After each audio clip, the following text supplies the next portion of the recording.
My dear caretaker of the woolly livestock, don't be so thin-skinned. Just ignore them. Hey, someone's coming. Oh, great.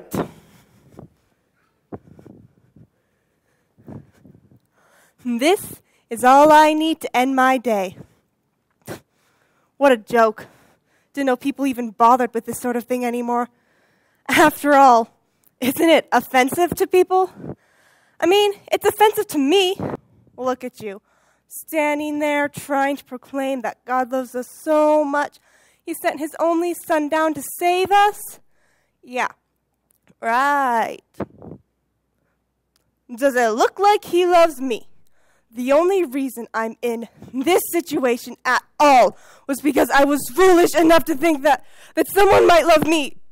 And now look at me. I'm alone and He's gone.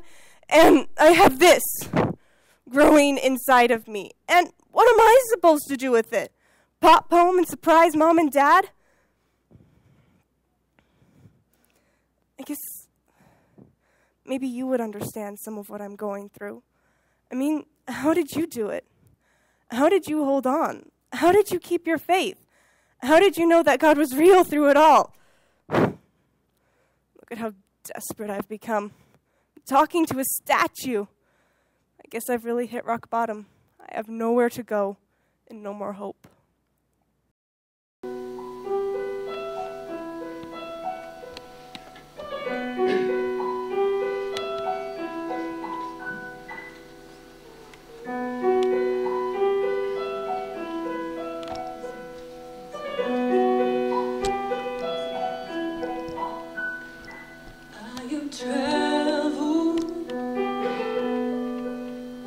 Many more loves,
Thank you for coming tonight and welcome you to First Baptist Church. I'm Pastor Sid. I'm so proud of those members of our church that have been participating tonight. You know, there's an insert in the program that I'd like you to take a look at, and when the service is over, if you would take time to fill that out and just leave that in the seat when you leave, we'd appreciate that. We'd like to know who you are, how you found out about us, who invited you, or who you came with. There's also a section there for you to respond to the message that we hear tonight. You know, the message of Christmas is one of giving and receiving. And I'm not talking about giving and receiving presents as we do here in America. I'm talking about the fact that God gave to us. It says, "For God so loved the world that he gave his only begotten Son, that whoever believes in him should never perish but have everlasting life." God gives, we receive. And sometimes it's really hard to understand that message, that good message of the gospel. And we may struggle, even as the young gal here, on whether or not we can do this, whether we should do this, whether we should choose to follow Christ. And my encouragement for each one of us is that we do as Mary did many, many, many years ago, when the angel challenged her to do something that would cost her dearly. And she said, "Let it be done unto me as you will." She received the challenge. She received the gift. Now, I want to again welcome you and just say enjoy the remainder of the program as we come to the conclusion of A Manger Story.